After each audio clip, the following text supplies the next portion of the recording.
Now, how do you know the media are scared of this new trend? I'm sure you've seen it, of Hispanics moving right. Well, the New York Times sent this LA-based reporter to the Rio Grande Valley to write a hit piece about the new Republican Congresswoman, Mayra Flores, saying that she embraces the extreme while shunning moderates.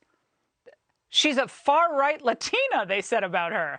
So you have to ask yourself, what's so extreme? What's the New York Times so upset about? Her campaign slogan, I suppose, because it was God, Family, Country, was meant to appeal to what she calls the traditional values of her majority, Hispanic district in the border city of Brownsville. Well, of course, it's all sneering, right? Because these people pretend to care so much about the advancement of minorities in business, and education, and society, and politics. But unless minorities toe the far-left Democrat line, what's going to happen? They're going to be smeared, just like my next guest. Here now to respond to the hit piece, Texas Congresswoman Mayra Flores. Congressman, great to see you tonight. I think you've officially arrived. Welcome to the club. People have been smeared by the New York Times. Got to give you a big hand. How does it feel? Honestly, I honestly don't really care about the New York Times. They know nothing about me or my culture. Like I said, we're all about God, family, and country. And that's who we are here in South Texas. And that's what they call far right. It's just insane, how they treat immigrants. I'm an immigrant and they claim to be very supportive of us.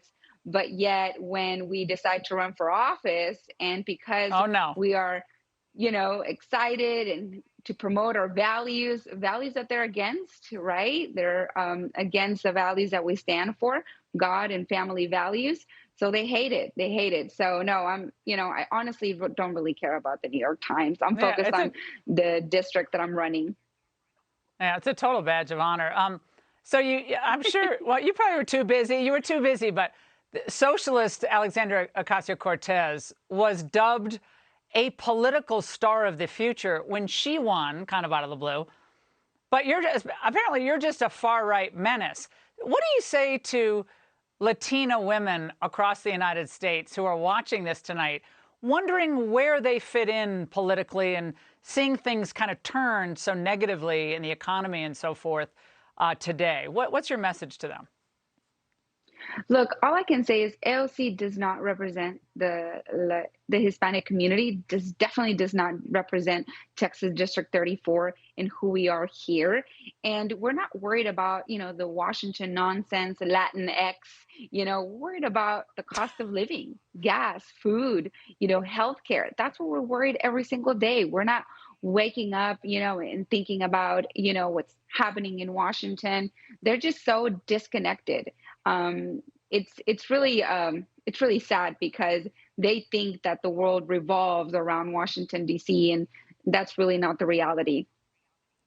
I want to move to something obviously a lot more important to all of us, but especially to you in the Rio Grande Valley. Texas officials and lawmakers have made a new call in recent days. Watch. You hear the term invasion, and that's exactly what this is. It is an invasion that is being pushed by the cartels into our country, and it must come to a stop. Recognize an invasion of the state of Texas that is undermining our security, risking the health and well-being of Texans.